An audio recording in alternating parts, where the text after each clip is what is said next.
আসসালামু আলাইকুম গাইস, আশা করি সবাই ভালো আছেন। আর আপনাদের দোয়াতে আলহামদুলিল্লাহ আমরা অনেক ভালো আছি। তো তারপরে কি অবস্থা সবার, দিনকাল কেমন যাচ্ছে? আর আজকে তো শীত মনে হচ্ছে খুবই বেশি। আজকে 16 ডিগ্রি। তো 16 ডিগ্রি আমাদের কাছে অনেক বেশি, বুঝছেন। অন্যান্য জায়গায় তো -4, 5, 7, 8, 9, 10 ডিগ্রিও যায়। তো ওই হিসেবে ঠিক আছে এখানে, তবে সমস্যাও আছে বুঝছেন। এই ঠান্ডার কারণে অনেক সমস্যা আছে। যেমন আপনার ব্যক্তিগত, আমি আমার পার্সোনাল লাইফ নিয়েই বলি। আমার শীতের জন্য মনে করেন একটাই জ্যাকেট। তো এই জ্যাকেটটা আমরা ইচ্ছা করলেও পরিষ্কার করতে পারি না, কারণ জ্যাকেটটা শুকাতে 2 দিন সময় লাগবে। সিম্পল। যদি আরও একটা জ্যাকেট থাকতো তাহলে হয়তো বা পরিষ্কার করার জন্য অত প্যারা হইতো না, যে সমস্যা নাই একটা তো আছে, ওইটা থাক। তো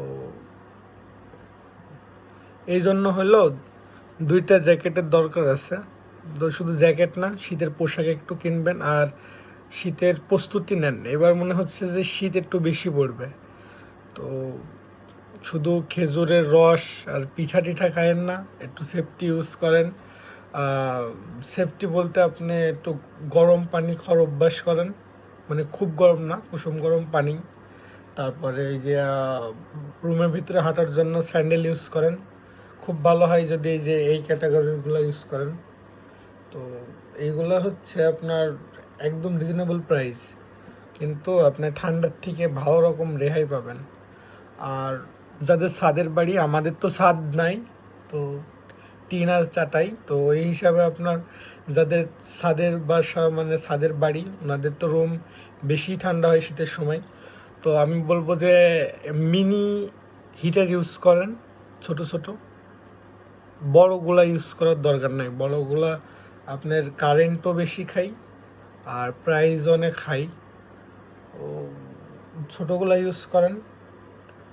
আমাদের মতো তো বড়টা ইউজ করতে গেলে দেখা যাচ্ছে যে ওই যে উনায় গেছিল এরকম হয়ে যেতে পারে। তো যাই হোক, ভালো থাকবেন। আর শীতের মধ্যে একটু কাজ করা ঝামেলাই হয়ে যাচ্ছে গাইজ। আপনার মনে করছিলাম যে শীতের ভিতরে মজা করে কাজ করা যাবে, তো মজা করতে গেলে হচ্ছে না, বুঝছেন। মজা কম্বলের ভিতরে গেলে ওই আর ভাল লাগছে না, মন বলছে একটু ঘুমাই।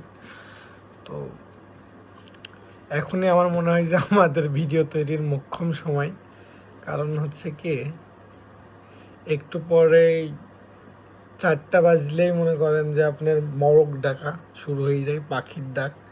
তারপরে ফজরের আজান পড়ে। তো আমরা মানে ভিডিওটা তৈরি করি, আমি টাইম হিসাবে মনে করেন যে 3:30টার পরেই ধরি। তো যাই হোক, মনে হলো যে যাওয়ার আগে, যাওয়া তো না, এখনো তো ঘুমানো অনেক, মানে ঘুমাইতে অনেক দেরি লাগবে। তো মনে হলো যে কিছু কথা বলে যাই। তো যাই হোক, ভালো থাকেন, দোয়া করেন আমাদের জন্য। আর ভালো ভালো কিছু শিক্ষা দেন আমাদেরকে, বুঝছেন। আমরা এখনো অনেক কিছু শিখতে পারিনি। ওই শিক্ষাগুলো আমাদেরকে কমেন্ট করে করে বলবেন যে এই বিষয়গুলো হচ্ছে না। আপনার বলার দরকার নাই, ঝামেলা আপনি বললে। যাই হোক গাইস, ভালো থাকেন।